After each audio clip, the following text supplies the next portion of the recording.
नमस्कार, मैं Aditya Kumar Shukla, assistant professor, school of media and mass communication, अलग प्रकाश गोयल, शिमला यूनिवर्सिटी शिमला। आज आपको बताऊंगा शोध के दो महत्वपूर्ण अंगों के बारे में। पहला, शोध समस्या क्या है और दूसरा, साहित्य सर्वेक्षण कैसे करते हैं। पहला, शोध समस्या। शोध समस्या को अगर डिफाइन करें तो इसका मीनिंग आता है कि ये एक इंटरोगेटिव सेंटेंस है जो दो वेरिएबल्स के बीच एग्जिस्ट करने वाली रिलेशनशिप को बताता है।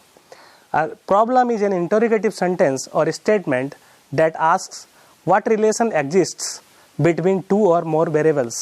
और शोध समस्या को अगर जनरली डिफाइन करें तो हम कह सकते हैं कि रिसर्च प्रॉब्लम वह है जो कोई रिसर्चर एक्सपीरियंस करता है रिसर्च के दौरान। A research problem in general refers to some difficulty which a researcher experiences in the context of either a theoretical or practical situation and wants to obtain a solution for the same। शोध समस्या बताती है कि हम कहाँ से शुरुआत करें, समस्या ही सॉल्यूशन की तरफ ले जाती है। अब प्रॉब्लम कहा जाता है कि अगर एक प्रॉब्लम को क्लियरली स्टेट किया जाए तो वह आधी सॉल्व हो जाती है। A problem clearly stated is a problem half solved. A proper definition of research problem will enable the researcher to be a track where as an ill-defined problem may create hurdles। अगर समस्या सही तरह से define की जाती है तो कोई भी हर्डल नहीं आते हैं हमें रिसर्च के दौरान, और अगर समस्या सही से डिफाइन नहीं है तो कई हर्डल्स का हमें सामना करना पड़ सकता है। समस्या का निर्धारण करना ही सॉल्यूशन की तरफ बढ़ना है। एक सही सोच समस्या का निर्धारण अगर हो जाता है तो हम सॉल्यूशन की तरफ इजीली बढ़ जाते हैं। Formulation of a problem is often more essential than its solution. किसी समस्या का निर्धारण सॉल्यूशन प्राप्त करने से ज़्यादा महत्वपूर्ण होता है। It is only a careful detailing that research problem that we can work out the research design can smoothly carry on all the consequential steps involved by during research. समस्या ऐसी होनी चाहिए जो भी रिसर्च के साथ में जो भी उसके स्टेप्स हैं वो उनके साथ इन्वॉल्व होकर हम काम कर सकें। तो क्राइटेरिया क्या हो गया समस्या का? क्राइटेरिया ये हो गया समस्या का, problem should express the relationship between two और मोर वेरिएबल्स। प्रॉब्लम को दो और दो से अधिक चरों के बीच के रिलेशनशिप को बताना चाहिए। It should be stated clearly in question form. ये क्वेश्चन फॉर्म में स्टेट की जानी चाहिए। जो प्रॉब्लम स्टेटमेंट है वो क्वेश्चन फॉर्म में होना चाहिए। जैसे टीवी विज्ञापनों का प्रभाव हमें देखना है बच्चों पे, तो हम समस्या बना सकते हैं टीवी विज्ञापनों का बच्चों पर क्या प्रभाव पड़ता है। तो जो रिलेशनशिप है इसमें दो रिलेशनशिप्स हम देख रहे हैं, एक तो टीवी विज्ञापन और दूसरा बच्चों पर प्रभाव। ठीक है, तो क्या जोड़ के हमने उसको क्वेश्चन फॉर्म में एक समस्या बना दिया। It should imply possibilities of empirical testing. ये समस्या की एम्पेरिकल टेस्टिंग कर सकें, उसके लिए इम्प्लाइबिलिटी होनी चाहिए कि हम इसकी एम्पेरिकल टेस्टिंग कर सकें। कैसे करते हैं? Selection of research problem involves following topics. कैसे हम करते हैं रिसर्च प्रॉब्लम का सिलेक्शन? सेलेक्टिंग अ टॉपिक, हम टॉपिक सेलेक्ट करते हैं। पहले हम देखते हैं हमारे आसपास क्या समस्या है, कैसा है, हम लिटरेचर को देखते हैं, वहाँ से हम समस्या का टॉपिक सेलेक्ट करते हैं, फिर उसको नैरो करते हैं। ठीक है, उसके बाद अपने हिसाब से हम उसको एडजस्ट करते हैं। सजेस्ट किया है बीमर और डोमिक ने कि कौन कौन से क्वेश्चन हमें प्रॉब्लम को सिलेक्ट करते समय पूछने चाहिए। It is topic too broad, क्या टॉपिक बहुत बड़ा है। Can the problem really be investigated, क्या हम प्रॉब्लम को इन्वेस्टिगेट कर सकते हैं।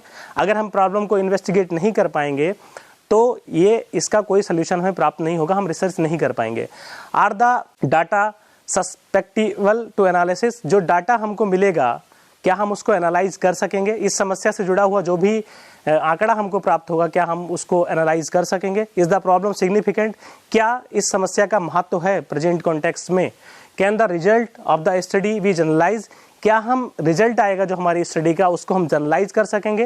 What cost and time are involve in the analysis, क्या कितना खर्च और टाइम इन्वॉल्व होगा पूरी स्टडी करने के दौरान। Is the planned approach appropriate to the project, कोई प्लान्ड अप्रोच जो है वो सुटेबल है इस प्रोजेक्ट के लिए। Is there any potential harm to the subjects, कोई भी जैसे हम सब्जेक्ट्स लेते हैं अपनी समस्या के दौरान क्या उनको कोई हार्म तो नहीं पहुंचेगा हम जब अपना शोध करेंगे तो समस्या के निर्धारण से पहले हम अगर इन प्रश्नों को पूछते हुए समस्या का निर्धारण करेंगे तो हम एक अच्छी समस्या का निर्धारण कर सकेंगे जो हमारे शोध में सहायक होगी।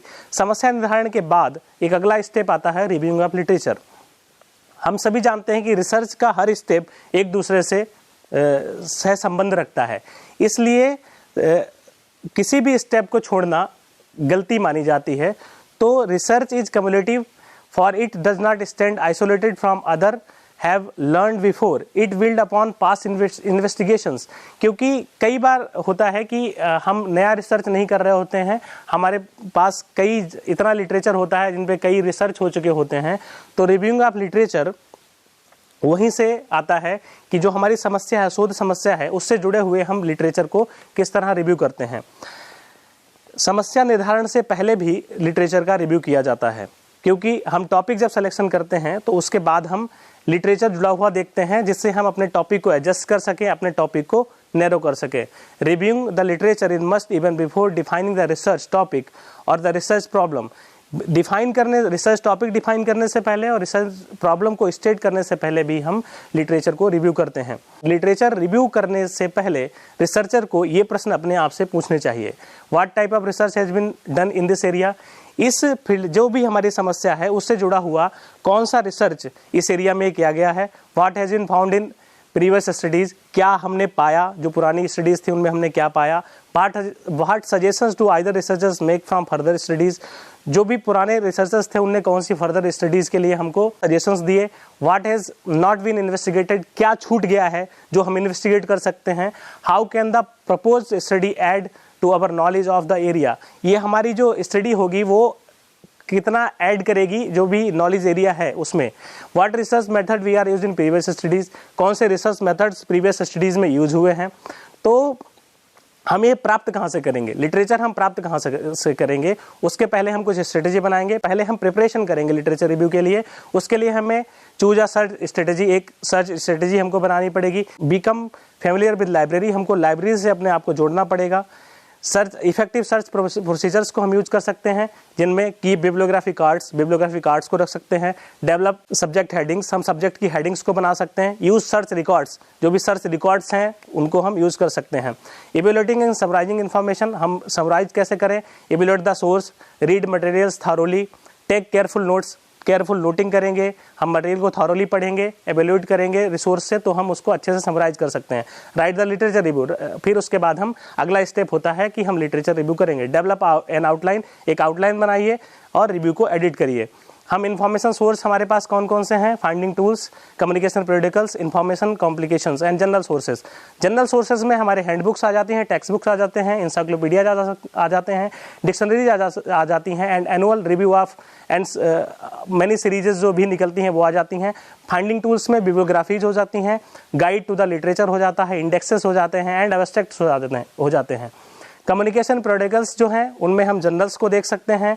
इन्फॉर्मेशन कंपाइलेशंस में हम कलेक्शंस को देख सकते हैं, स्टैटिस्टिकल सोर्सेस को देख सकते हैं, गवर्नमेंट पब्लिकेशंस को देख सकते हैं, ईयर बुक्स को देख सकते हैं, डायरेक्टरीज को देख सकते हैं और मैनुअल्स को देख सकते हैं। इस तरह हम एक अच्छा रिव्यू कर सकते हैं। हम रिव्यू के लिए प्रिपेयर हों, अच्छी प्रॉब्लम को निर्धारित करें, उसका रिव्यू करें और हम एक अच्छे शोध तक इस तरह से पहुंच सकते हैं। धन्यवाद।